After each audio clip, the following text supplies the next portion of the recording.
জয় শাহ যেন প্রভাব খাটিয়ে আইসিসিকে ভারতের কবজায় নিতে না পারে সেই সতর্কবার্তা দিলেন আইসিসির সদ্য বিদায়ী চেয়ারম্যান গ্রেগ বার্কলে। ৪ বছর ধরে বিশ্ব ক্রিকেটের সর্বোচ্চ নিয়ন্ত্রক সংস্থা সামলিয়েছেন নিউজিল্যান্ডের এই ক্রীড়া প্রশাসক।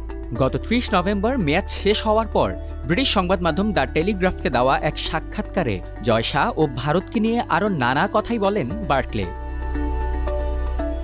আইসিসির নতুন চেয়ারম্যান হিসেবে ১ ডিসেম্বরই দায়িত্ব নেন জয় শাহ। মাত্র ৩৬ বছর বয়সে এই দায়িত্ব নিয়ে আইসিসির ইতিহাসের সর্বকনিষ্ঠ চেয়ারম্যান বনে যান ভারতীয় ক্রিকেট বোর্ডের সাবেক এই সচিব।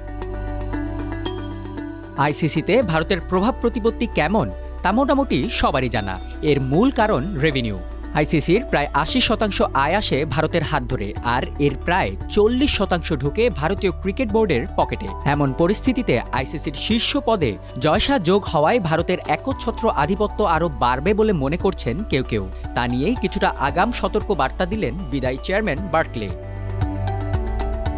সাবেক এই চেয়ারম্যান মনে করেন বিশ্ব ক্রিকেটকে ভালোভাবে সামলানোর বড় সুযোগ জয় শাহর সামনে, কিন্তু তিনি যদি প্রভাব খাটিয়ে আইসিসিকে ভারতের কবজায় নিয়ে নেন তা ক্রিকেটের জন্য সহায়ক হবে না।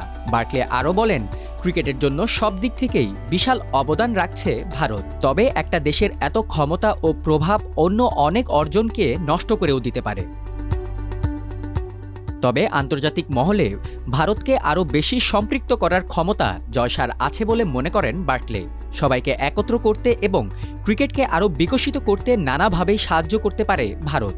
উদাহরণ হিসেবে তিনি বলেন, ভারত তাদের দলগুলোকে ছোট ও উদীয়মান দলের বিপক্ষে আরও বেশি খেলার সুযোগ করে দিতে পারে। এছাড়া আইসিসির সদস্য দেশগুলোকে লাভবান করে তুলতে ভারত তাদের প্রভাবকে কাজে লাগিয়ে আইসিসির সঙ্গে ঘনিষ্ঠভাবে কাজ করতে পারে এবং তা দিয়ে ক্রিকেটের নতুন অঞ্চল ও বাজারও খুলতে পারে বলে পরামর্শ দেন গ্রেগ বার্কলে।